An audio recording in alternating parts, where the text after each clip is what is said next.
El Señor esté con vosotros. Lectura del Santo Evangelio según San Mateo. En aquel tiempo Jesús fue llevado al desierto por el Espíritu para ser tentado por el diablo. Y después de ayunar 40 días con sus 40 noches, al final sintió hambre. El tentador se le acercó y le dijo: si eres hijo de Dios, di que estas piedras se conviertan en panes.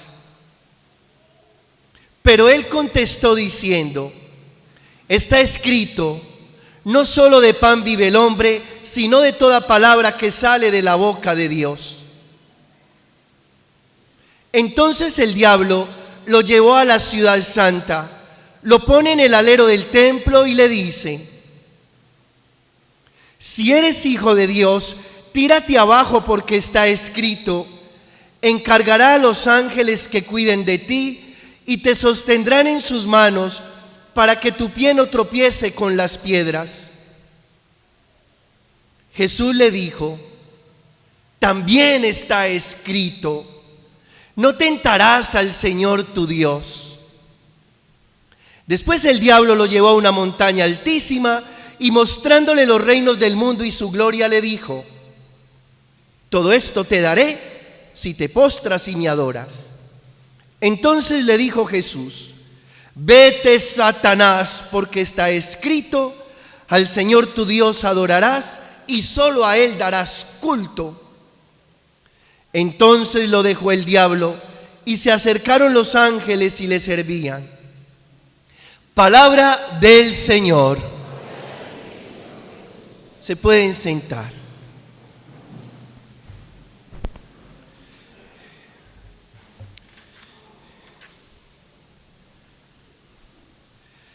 Dice el libro del Génesis, en la primera lectura que hemos proclamado, escuche esto: la mujer vio que el árbol era apetitoso, atrayente, deseable. De entrada les digo, mis hermanos, que el mal nunca se presenta con su rostro, sino que se disfraza siempre. Por eso la mujer vio que el árbol era apetitoso, atrayente y deseable. El mal siempre hace trampa, engaña. En el Salmo: misericordia, Señor, hemos fallado, hemos pecado, nos hemos equivocado. Y es la posibilidad de reconocer que necesitamos la fuerza de Dios para superar las tentaciones, para no caer en el pecado.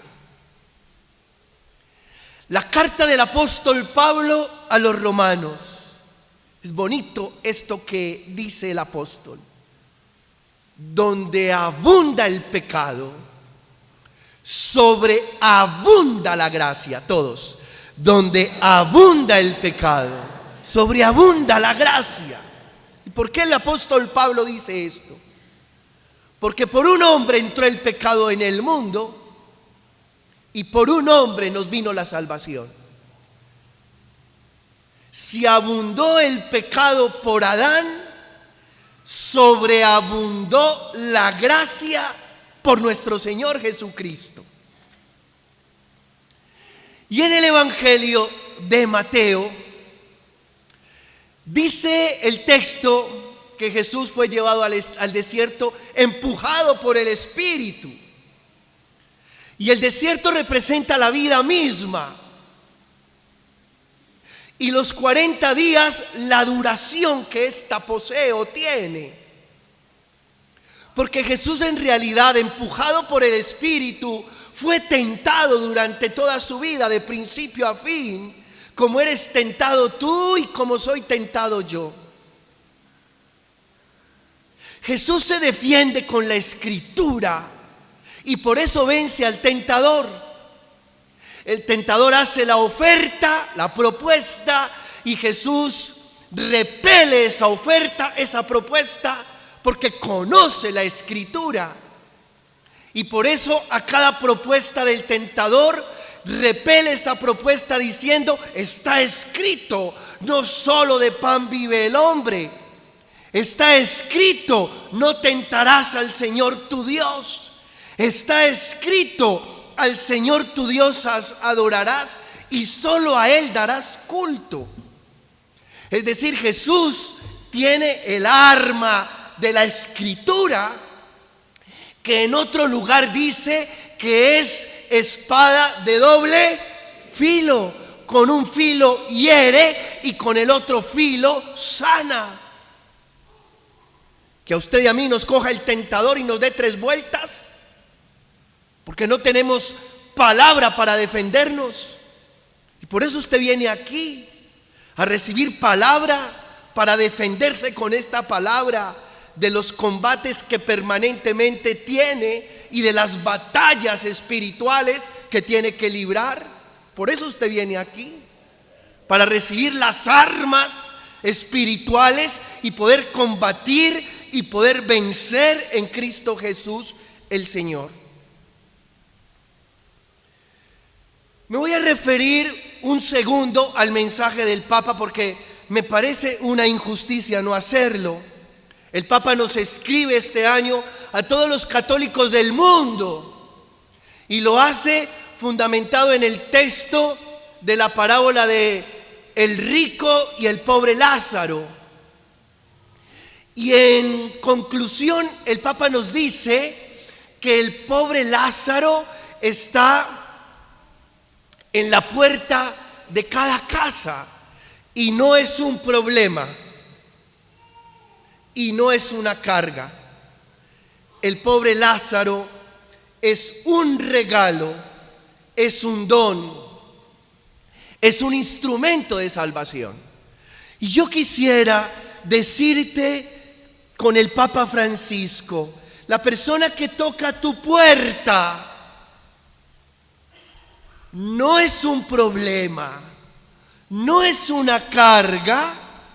La persona que toca tu puerta, el necesitado que está ahí a la puerta, es un regalo, es un don, es un instrumento de salvación.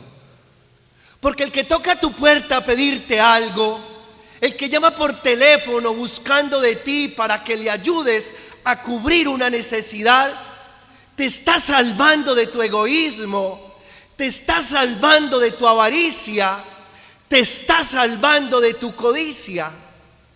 Así que cuando llegue alguien necesitado a tu vida, no será él el que te agradezca, serás tú el que le digas: gracias, gracias por venir a salvarme de mi codicia, de mi egoísmo, de mi avaricia.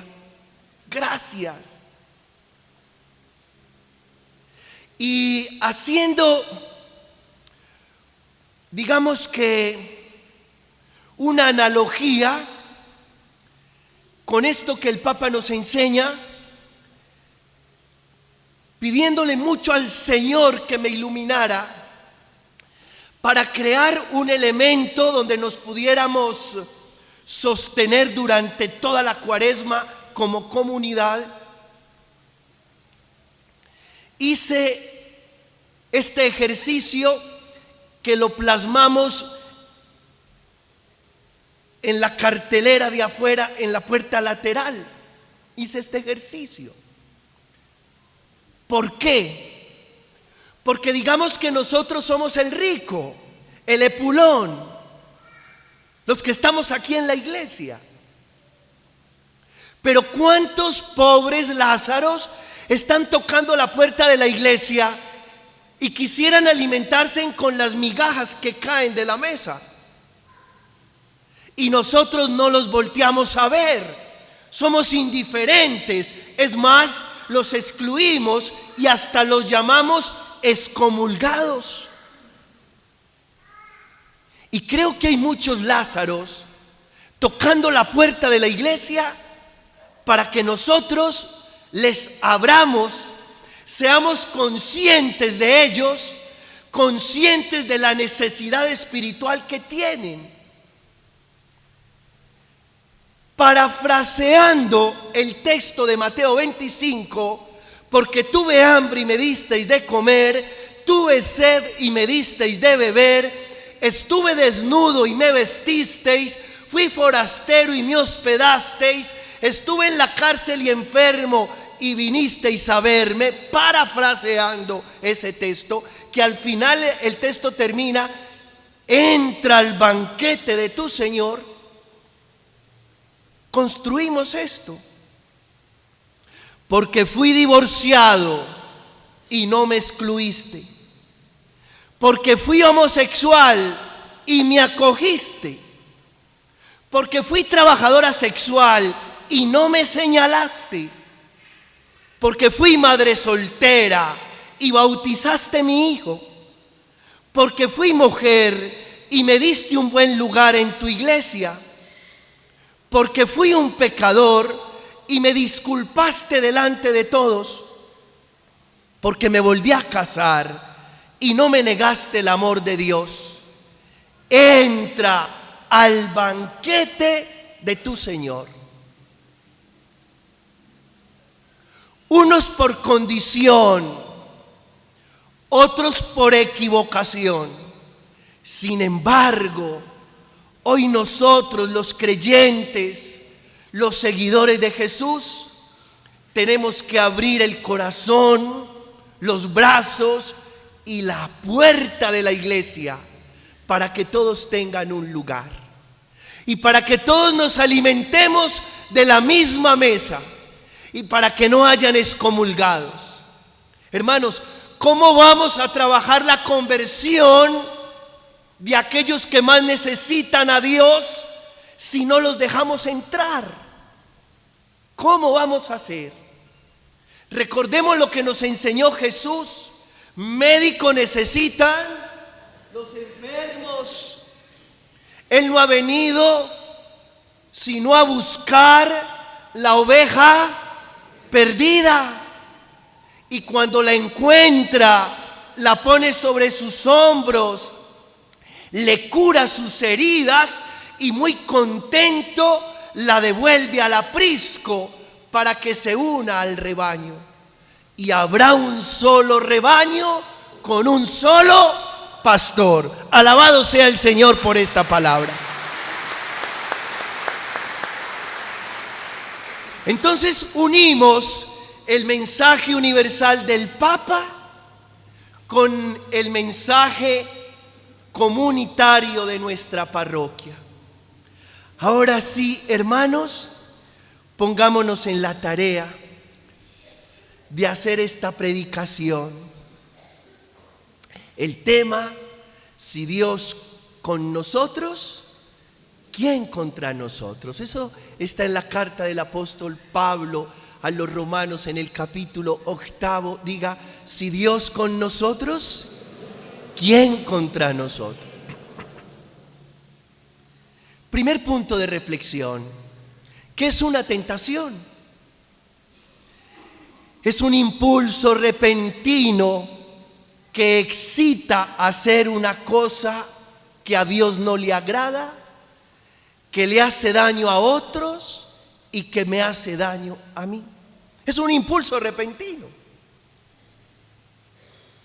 que excita a hacer algo en contra del amor, algo en contra de ti, algo en contra de los demás. Eso es una tentación, que no es pecado. Usted puede ser tentado y no pecar, porque es capaz de repeler ese impulso repentino, ese ofrecimiento del mal que aparentemente es delicioso, apetitoso, como leíamos en la primera lectura acerca del árbol.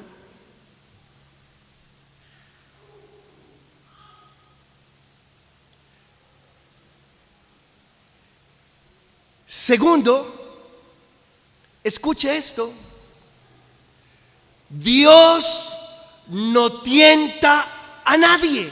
Diga eso después de mí. Dios no tienta a nadie.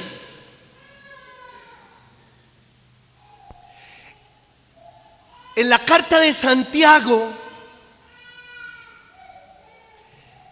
que nadie diga cuando es tentado, soy tentado por Dios.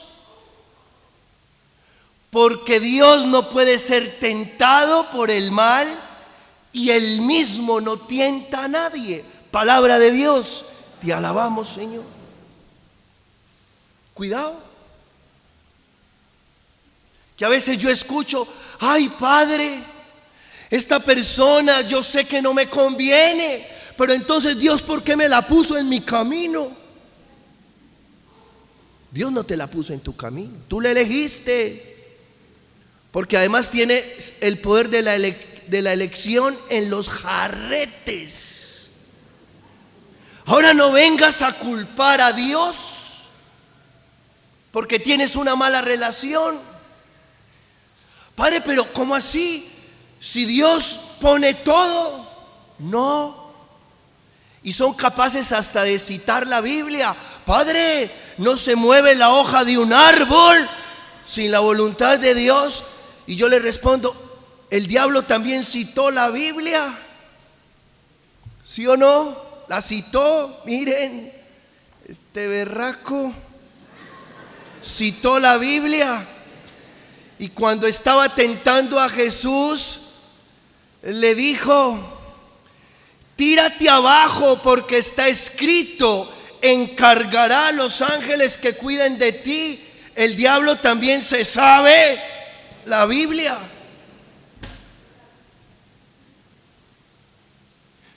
Dios no tienta a nadie. Lo dice la Escritura. Porque Dios no tiene negocios con el mal. No tiene negocios. Y usted puede estar pensando: Padre, ahora que escuché en el texto que dice que el diablo tentó a Jesús, y el diablo sí existe. Diablo viene del griego diabolos, que significa rival. Y si hay un espíritu de mal, que es el rival de los seres humanos, y es el rival de los seres humanos porque todo lo que Dios ama a extremo, el espíritu del mal lo aborrece. Es por eso. Y se los planteo desde el punto de vista filosófico, si quieren. La historia humana y el universo es dialéctico. Hay lucha de contrarios. Como hay arriba, hay abajo. Y como hay luz, hay oscuridad. Y como hay bien, filosóficamente hablando. Pero que quede claro, no es el mal, no es Dios el tentador, no lo es. Porque Dios no tiene negocios con el diablo. Es decir, no tiene negocios con el rival. No tiene negocios con el que te quiere dañar y destruir. Tercero, aquí hay algo hermoso. Nunca seremos tentados por encima de nuestras fuerzas. Diga eso después de mí. Nunca seremos tentados por encima de nuestras fuerzas. 1 Corintios 10:12. Dios no permitirá que seas tentado por encima de tus fuerzas. Él te dará el remedio para resistir. Palabra de Dios, te alabamos, Señor.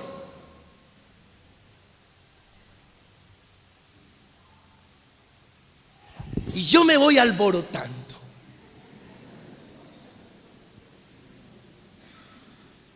Recuerden la fidelidad de Dios. ¿En qué consiste la fidelidad de Dios? Primero, en que aunque nosotros seamos infieles, Él permanece fiel. Segundo, que no seremos tentados por encima de nuestras fuerzas. Por eso cuando alguien viene y me dice: Padre, esto que me está pasando, yo no soy capaz. Y yo le respondo: si te está pasando, eres capaz. ¿Por qué?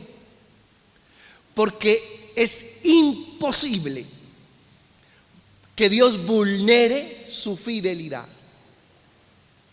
Y en su palabra nos ha dicho que no permitirá que seamos tentados por encima de nuestras fuerzas. En la noche tuve la oportunidad de encontrarme con una mamá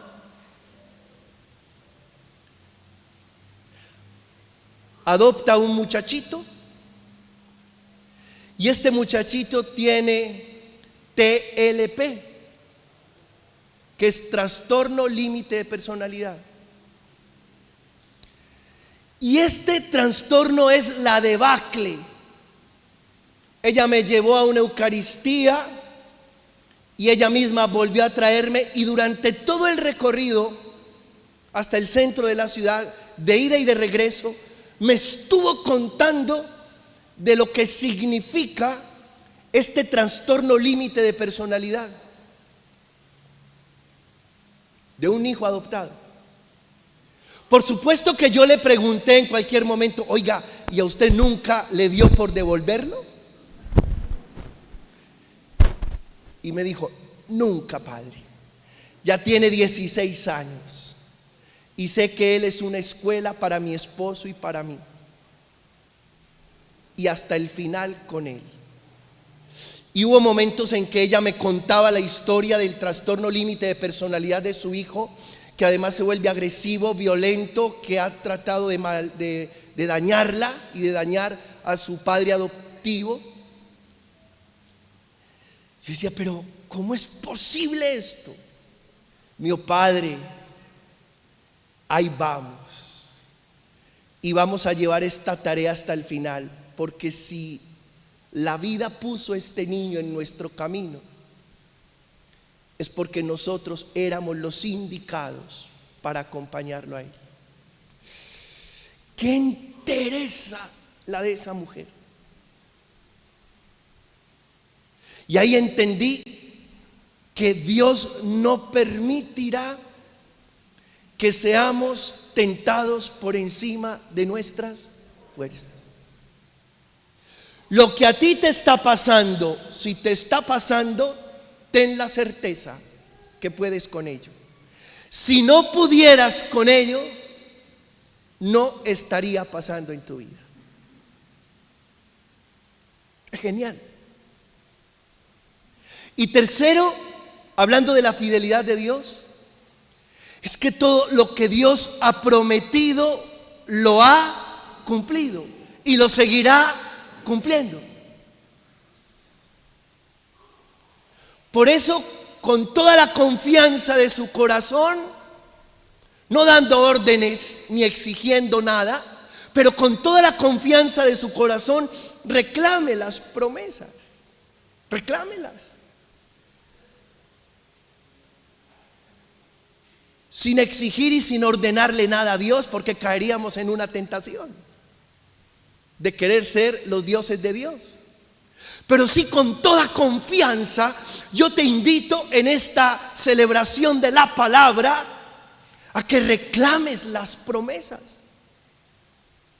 Yo confío que el Señor me prometió su Espíritu Santo y yo todos los días reclamo esa promesa, sin darle órdenes, sin exigirle nada a Él, pero confiando que lo que Él me prometió, Él me lo cumple. Y por eso todos los días le digo: Señor, dame tu Espíritu Santo. Y por eso todos los días siento en mi vida, a pesar de mis debilidades, la fuerza del Espíritu Santo que me asiste. Reclame las promesas. Hay una promesa, hablando de esto, dice el Señor: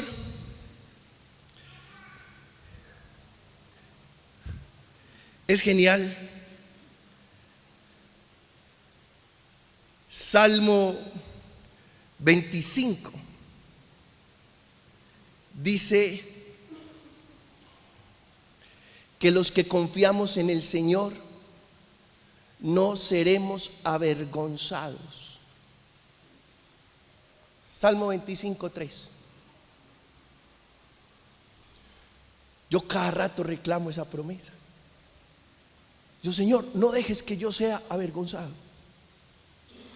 Y la reclamo, vuelvo a repetirlo, sin dar órdenes y sin exigir nada, pero sí confiando plenamente. Está muy tarde y yo les contaré. ¿Me dejan les cuento? Vea, cosas muy simples, pero así sucede. El viernes tenía una reunión al mediodía, un almuerzo, con un funcionario de una constructora que nos ha hecho mucho bien. Y entonces yo le dije, doctor, pues creo que en gratitud debemos almorzar.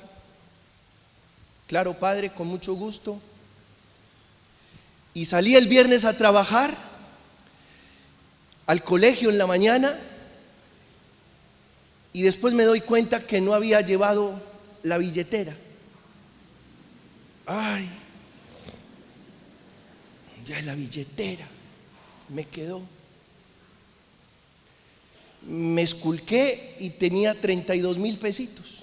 No, pues, ni en la estancia. Un corrientazo en la estancia. No, y la estancia ya la erraron. Ahí pusieron otra cosa ya. Ustedes saben que es la estancia. No me vengan pues a decir pues que todos son Echavarría, no. Yo, ay, Señor, ¿qué voy a hacer? Bueno, de todas maneras, uno gana de padre. Y yo dije, bueno, yo llego al restaurante y lo primero que le voy a decir a este señor, hombre, vea, yo sí lo invité a almorzar, pero usted paga. Porque con 32,000 pesos ni modo. Yo, ay, Señor, no me dejes avergonzar. Señor, yo confío que no me vas a avergonzar. Y entonces ya nos sentamos y yo estaba, él dijo, padre, ¿qué va a tomar? Yo le dije, no, doctor, ¿usted qué va a tomar? Y una cervecita cero michelada. Y yo, otra para mí. Cervecita cero michelada.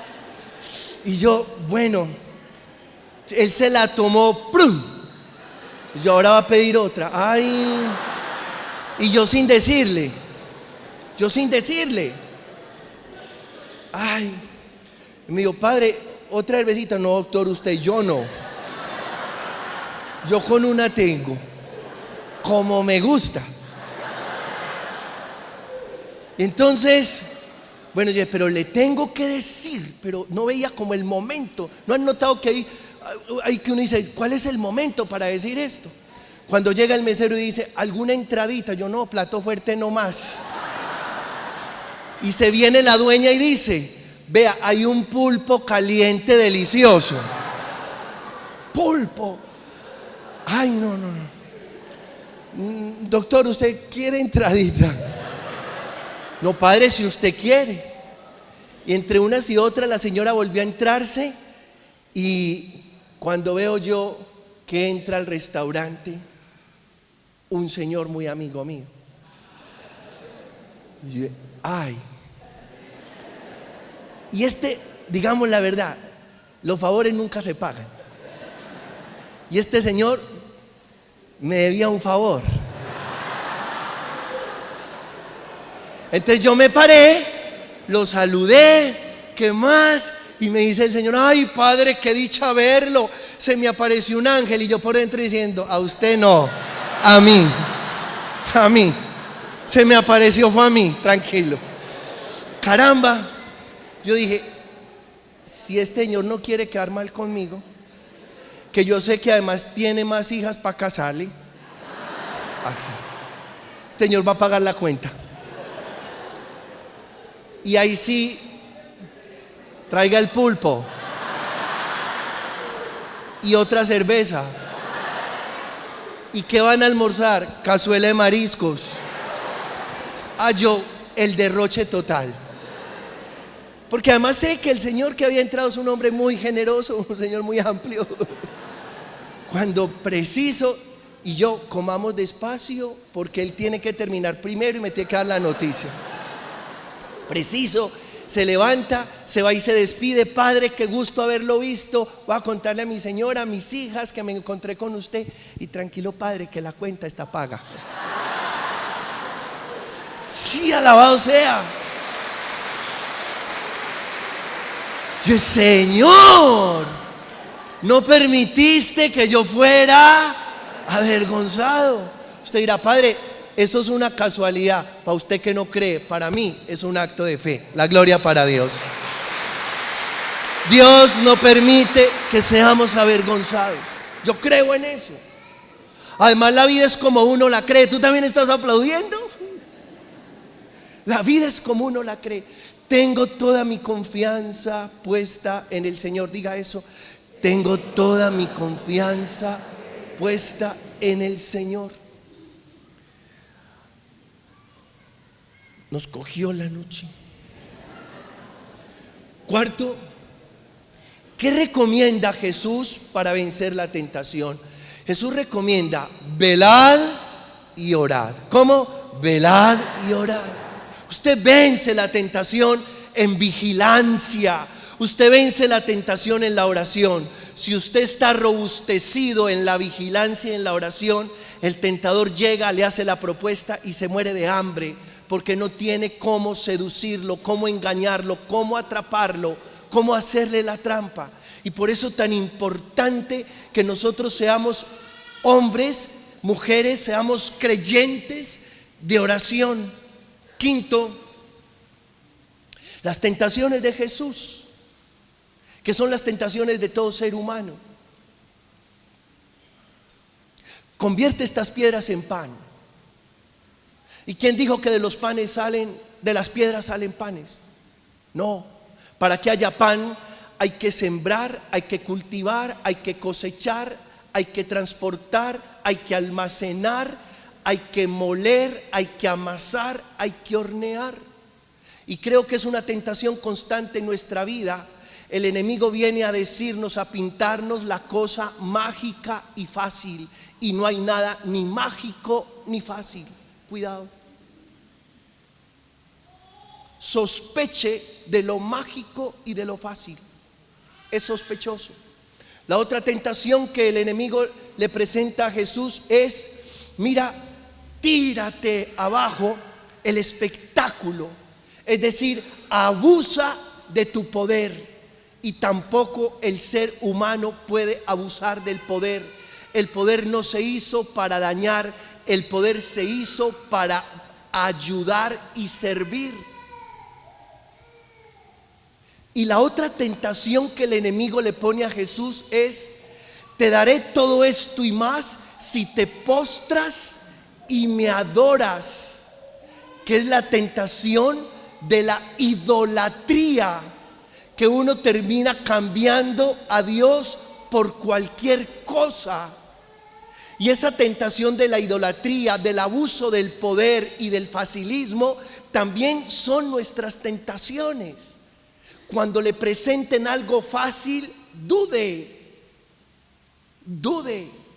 Nunca haga mal uso de su capacidad, de su talento, de su habilidad. Y nunca se le ocurra cambiar a Dios por cualquier cosa. ¿Cuáles son las tentaciones modernas? Y se las leo así, abuelo de pájaro, que son más domésticas de lo que creemos. No son sofisticadas, son demasiado domésticas. El chisme, la preocupación excesiva, la ansiedad, la envidia, los excesos, el gasto de dinero, la pornografía, la irresponsabilidad, la pereza, la pérdida de tiempo, la ira, el mal uso de la tecnología, el abuso del alcohol y las drogas, la trampa, la irresponsabilidad sexual. Esto es doméstico. Esto está pasando todo el día y todos los días en nuestra vida. Y termino 7, hermanos, que me parece lo más interesante de esta reflexión. ¿Cómo vencer la tentación? 1, oración. 2, use la cabeza, use la razón, porque la tentación siempre suele atacar el área sensible de la persona, lo sensorial. Use la razón. 3, aprenda a decir no. Vaya, dígale esto a sus adolescentes, a sus hijos. Hijos, ustedes tienen que aprender a decir no. Que no los ataque la vergüenza, que no los ataque la presión de grupo. Aprendan a decir no. 4, mantenerse alejado en la medida de las posibilidades de la tentación. 5, centrarse en hacer otras cosas. 6, considerar las consecuencias si me dejo arrastrar por la tentación. 7, llamar a alguien con autoridad moral y espiritual para recibir consejo y consuelo. 8, tomar medidas preventivas. 9, recordar la Escritura. 10, usar la fuerza de voluntad. Termino con esta palabra que es poderosa. Está en Santiago 1:12. Feliz el hombre que soporta la tentación, porque después de ser probado recibirá la corona de vida que el Señor prometió a los que le aman.